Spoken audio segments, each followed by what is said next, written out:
श्री स्वामी समर्थ. जय जय स्वामी समर्थ. माझ्या स्वामी कृपा चॅनलमध्ये सर्वांना नमस्कार. स्वामी महाराजांच्या कृपेने तुमच्या सर्व चांगल्या इच्छा पूर्ण होत ही स्वामी महाराजांच्या चरणी प्रार्थना करते आणि आजच्या या नवीन व्हिडिओला सुरुवात करते. शारदीय नवरात्र सुरू झालेला आहे आणि या शारदीय नवरात्रीमध्ये कुलदेवीची ओटी कशी भरावी, त्याचबरोबर कुलदेवीची ओटी कधी भरावी, त्याची योग्य आणि अचूक पद्धत काय आहे, ओटीमध्ये कुठकुठलं साहित्य असावं, याचीच माहिती या व्हिडिओत मी तुमच्यासोबत शेअर करणार आहे. ते जाणून घेण्याआधी तुम्ही माझ्या स्वामी कृपा चॅनलला सबस्क्राईब नक्की करा. तर आधी सांगितल्याप्रमाणे शारदीय नवरात्रीला सुरुवात झालेली आहे आणि या नवरात्रीमध्ये देवीची ओटी यथाशक्ती ही भरावी. यथाशक्ती म्हणजेच काय? यथाशक्ती म्हणजेच कोणी खणा नारळानं भरतं, कोणी साडी चोळीनं भरतं. जे शक्य असेल यथाशक्ती जसं जमेल तशी देवीची ओटी भरायची आहे. देवीच्या ओटीचं सामान आणि त्याची योग्य पद्धती कोणती, ओटी कशी भरावी, या ओटीमध्ये कोणकोणतं साहित्य असावं. तर बघा, तुमची कुलदेवीची किंवा कुठल्याही देवीची तुम्ही ओटी भरण्याची जी पद्धत आहे ती सगळीकडे असतेच, परंतु ओटी भरताना काही गोष्टींची काळजी घेतली पाहिजे. आपली कुलदेवी ही कुळाचं रक्षण करणारी असते, तसेच दुर्गादेवी देखील आपलं रक्षण करणारी असते, म्हणून देवीची ओटी भरायची असते. बघा, यामुळे आपल्या प्रत्येक मनोकामना ज्या आहेत तर त्या पूर्ण होत असतात. खण नारळाने देवीची ओटी भरणं हा देवीच्या दर्शनाच्या वेळी एक प्रमुख असा भाग आपण म्हणून करत असतो. यामुळे आध्यात्मिक लाभ अधिक प्रमाणात भाविकाला होतो आणि ओटी योग्य पद्धतीने भरून देखील आपण देवीची कृपा मिळवू शकतो. तर बघा, त्या ओटी भरण्याचं महत्त्व काय आहे, तर देवी पूजनाची सांगता ही देवीची ओटी भरून खण आणि साडी अर्पण करणं म्हणजे देवीच्या निर्गुण तत्वाला आपल्या कल्याणाचे कार्य करण्यासाठी सगुण रूपात येण्यास आवाहन करणं असं आहे.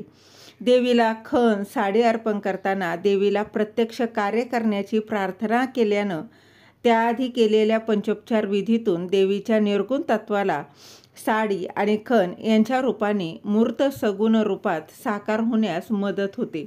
तर बघा, तुम्ही घरातल्या घरात देखील देवीची ओटी भरू शकता. तर बघा, काय करायचं आहे, साहित्य काय घ्यायचं आहे. तर सर्वात प्रथम एका ताटात तुम्हाला साडी ठेवून तिच्यावर खण, नारळ आणि थोडेसे तांदूळ घेताना हे अखंड तांदूळ जे आहेत ते घ्यायचे आहे. नारळाची शेंडी ही देवीच्या दिशेने असावी.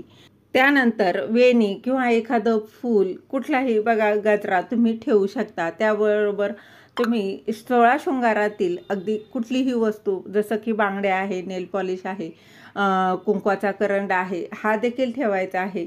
त्याचबरोबर तुम्हाला दक्षिणा, बघा दक्षिणा म्हणजे तुम्ही 11 रुपये ठेवू शकता, 51 रुपये, यथाशक्ती तुम्हाला ते देखील ठेवायचं आहे. आणि त्यासोबत एक महत्त्वाची वस्तू म्हणजे तांबूल म्हणजेच काय, तर पानाचा विडा जो आहे तो तांबूल तुम्हाला या साहित्यामध्ये आवर्जून ठेवायचा आहे. तांबूल नसेल तर तुमची ओटी जी आहे ती अपूर्ण मानली जाते. आणि हे सर्व एका ताटामध्ये घ्यायचं आहे. देवीला बघा, साडी घेताना तुम्हाला साडी ही नेहमी सुती किंवा रेशमी असावी.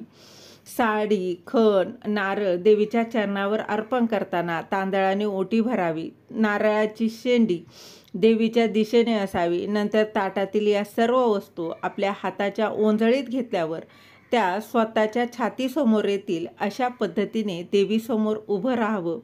देवीला हळद कुंकू लावावं, स्वतःला देखील लावून घ्यावं. त्यानंतर नारळाला देखील हळद कुंकू लावून घ्यायचं. त्यानंतर देवीकडून चैतन्य मिळावं, आपली आध्यात्मिक उन्नती व्हावी अशी देवीला भावपूर्ण प्रार्थना करावी. यामुळे देवी तत्व जागृत होण्यास सहाय्य होतं. ओटीचं साहित्य देवीच्या चरणी अर्पण केल्यानंतर ओटीच्या साहित्यावर तांदूळ वाहावेत. ओटीचं सर्व साहित्य देवीच्या चरणाशी अर्पण करायचं आहे. त्याचबरोबर बघा, देवीला जेव्हा आपण साडी अर्पण करत असतो तेव्हा ती नऊवारी साडी अर्पण करणं योग्य का आहे, तर बघा, देवीला नऊवारी साडी अर्पण करणं अधिक शुभ असतं. नऊवारी साडीतील नऊवार हे श्री दुर्गा देवीचे 9 रूप असतात. श्री दुर्गा देवीला नऊवारी साडी अर्पण करणं म्हणजे तिला तिच्या 9 अंगांसह प्रगट होऊन कार्य करण्याचं आवाहन करणेच असते. झालेली सेवा महाराजांच्या चरणी रुजू करते. दिलेली माहिती तुम्हाला आवडली असेल तर लाईक करा, शेअर करा, सबस्क्राईब करायला विसरू नका. श्री स्वामी समर्थ. धन्यवाद.